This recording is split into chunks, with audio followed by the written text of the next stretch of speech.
Uniform civil code को लेकर असदुद्दीन ओवैसी के बयान और फिर अशोक गहलोत की वजीर आजम नरेंद्र मोदी की तारीफ को लेकर बीजेपी के नेता शाहनवाज हुसैन का बयान सामने आया। बीजेपी के सीनियर नेता शाहनवाज हुसैन ने एमआईएम के सदर असदुद्दीन ओवैसी पर निशाना साधा। उन्होंने कहा कि ओवैसी यूनिफॉर्म सिविल कोड के मुद्दे को लेकर राजनीति कर रहे हैं। शाहनवाज हुसैन ने कहा कि ओवैसी को पता होना चाहिए कि उत्तराखंड में बीजेपी की सरकार है और उत्तराखंड सरकार ने यूनिफॉर्म सिविल कोड को लागू करने के लिए एक कमेटी बनाई है। गोवा में पहले से ही यूनिफॉर्म सिविल कोड है। शाहनवाज हुसैन ने आगे कहा कि अगर भारतीय मुसलमान विदेश जाकर शादी करते हैं तो वहाँ के कायदे कानून का वो पालन करते हैं।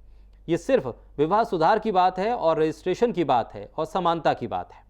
वहीं राजस्थान के सीएम अशोक गहलोत के जरिए वजीर आजम नरेंद्र मोदी की तारीफ पर शाहनवाज हुसैन ने रद्द अमल का इजहार किया।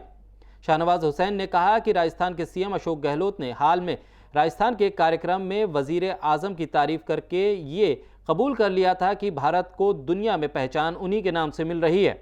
शाहनवाज हुसैन ने आगे कहा कि कांग्रेस की नाराजगी से बचने के लिए अशोक गहलोत ने वजीर आजम के लिए अपनी तारीफ को कुछ कम कर दिया।